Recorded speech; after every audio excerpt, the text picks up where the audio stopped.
Tahun 2023 kelihatannya bisa menjadi harapan yang kuat bagi para investor, khususnya di bursa US. Dimulai dengan kenaikan indeks Nasdaq lebih dari 20% di kuartal 1, runtuhnya beberapa bank seperti Credit Suisse dan SVB justru menjadi katalis positif bagi para investor, khususnya di sektor teknologi. Karena kejadian ini membuat The Fed mau tidak mau mulai menghentikan kenaikan suku bunga demi menghindari kejadian serupa yang lebih parah. Ini adalah gambaran siklus psikologi yang menggambarkan bagaimana mayoritas investor bersikap menghadapi naik turunnya saham. Tahun 2020 hingga 2021 merupakan periode di mana investor sedang optimis. Kita masih ingat saat Bitcoin, meme stock, hingga saham-saham teknologi semuanya bull run. Tahun 2022 merupakan fase di mana investor mulai diuji mentalnya. Sebagian masih hold, ada yang terus average down, dan ada yang cut loss. Periode ini berlangsung hingga Oktober 2022, di mana saat itu market menyentuh bottomnya. Setidaknya untuk saat ini, sebagian besar investor sudah mulai banyak yang menarik uang mereka dan menempatkannya ke instrumen seperti emas, cash, hingga obligasi. Nah, di tahun 2023 ini, menjadi pertanyaan bagi kita semua, apakah kita sudah melewati bottom dan sedang berada di awal-awal fase optimism yang baru, ataukah ini hanya rebound sementara sebelum market crash lebih dalam? Tahun 2022 dan 2023 adalah tahun yang menarik untuk produk obligasi negara, di mana kupon yang ditawarkan tergolong cukup tinggi, di atas 6%. Saya sendiri memutuskan untuk tidak membeli obligasi, karena menurut pendapat sotoy saya, saat ini merupakan saat yang tepat untuk akumulasi lebih banyak di saham. Saat ini masih banyak saham-saham bagus yang masih tertekan, sedangkan IHSG masih belum juga tembus level 7 ribuan.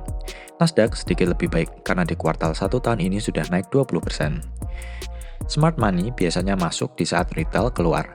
Obligasi yang menarik jelas membuat uang retail banyak yang dipindahkan dari saham yang berisiko ke produk yang returnnya jelas dan dijamin negara.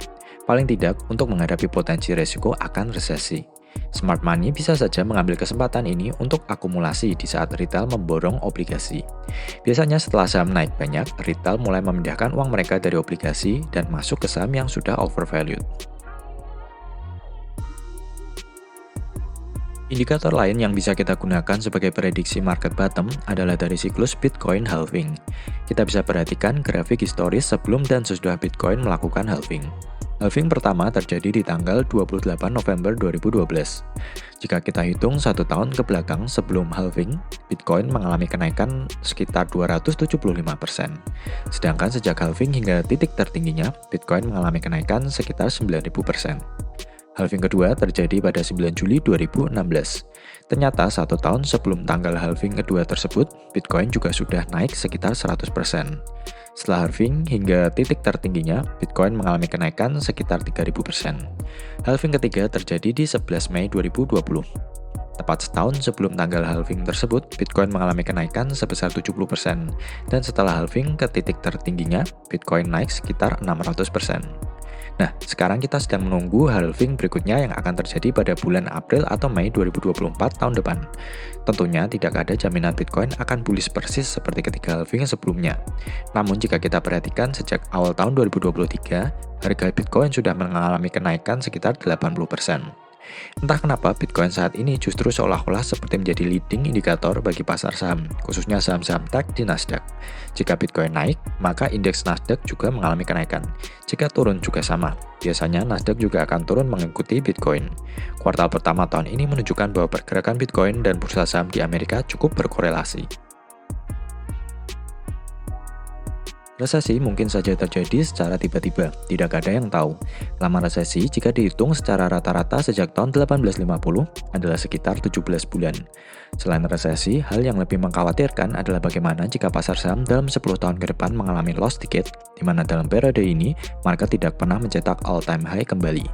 Kita bisa ingat kejadian setelah dot-com bubble di tahun 2000 yang lalu di mana banyak saham bahkan sekelas Microsoft yang baru berhasil break titik tertingginya di tahun 2016. Artinya butuh 16 tahun bagi Microsoft untuk bull run kembali.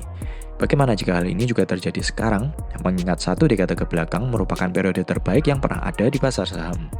Nah, kabar baiknya, kita bisa coba timing the market.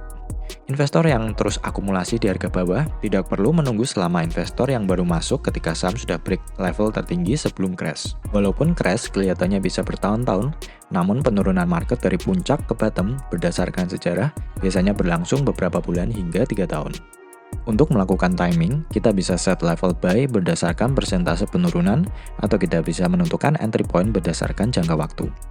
Dalam sejarahnya, dihitung dari titik tertinggi hingga titik terendahnya, krisis 1929 menyebabkan market crash minus 86%, atau menjadi yang paling parah dalam tabel ini.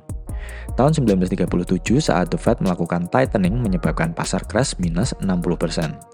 Tech bubble tahun 2000 menyebabkan market crash minus 49%. Market crash minus 57% saat bubble kredit properti tahun 2008 yang lalu. Investor bisa mengambil rata-rata dari data historis untuk memprediksi kira-kira bakal dalam apa market crash yang akan terjadi. Jika kita set minus 50%, maka kita harus komit untuk masuk ketika market sudah menyentuh level tersebut. Cara berikutnya adalah menggunakan jangka waktu. Menurut saya ini yang lebih mudah dilakukan karena kita tidak perlu tebak-tebakan. Berikut adalah tabel berapa lama waktu yang dibutuhkan market untuk turun dari puncaknya hingga ke bottom. Dotcom bubble tahun 2000 menjadi crash yang paling lama, membutuhkan 21 bulan bagi market untuk mencapai dasarnya sebelum rebound. Dari data ini kita bisa kira-kira saja berapa lama biasanya market mengalami penurunan. Menggunakan metode ini, investor akan ketinggalan harga pada crash 2020 yang lalu karena penurunan hanya berlangsung 1 hingga 2 bulan saja. Maka dari itu lebih baik menggunakan keduanya, mana dulu yang sampai. Misalnya kita set target beli jika market turun minus 30%, dan kita juga akan beli misalnya 1 tahun setelah crash walaupun market belum menyentuh level minus 30%. Saat paling tepat untuk jual adalah saat market sedang tinggi-tingginya. Sedangkan saat paling tepat untuk beli adalah ketika market sedang bearish. Mungkin Oktober 2022 yang lalu merupakan bottom, atau 2023 ini market justru akan terjun semakin dalam, tidak ada yang tahu. Tapi yang pasti market naik untuk dijual dan market turun untuk dibeli.